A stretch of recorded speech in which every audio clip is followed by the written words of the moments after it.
Vreau să-mi dai și mie fluturașul roșu.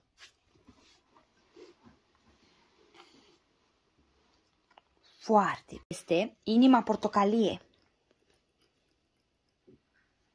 Acolo, las-o acolo. Unde este mașina mov? Sub și mie, care e cel mai mic semicerc? Care e cel mai micuț? Bravo! Și ce culoare are? Mov! Și care fluturaș seamănă cu el? Acolo, fluturașul mov la semicercul mov. Bate prin cameră și caută ceva de culoarea aceasta.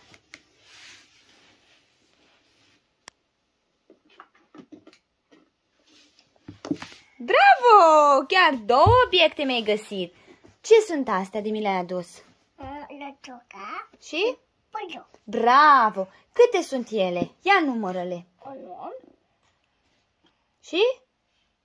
2. 2! 1, 2. Bravo! Ce culoare au? Galben. Și mașina ce culoare are? Galben. E o bufniță. Ce cântă bufnița? Nu știu. Hai să punem aici lângă nor. Nu știu. Acum plimbă-te prin cameră. Fii atentă, e grea asta. Caută ceva de culoarea aceasta.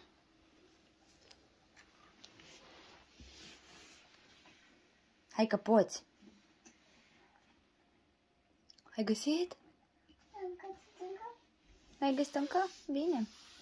Caută.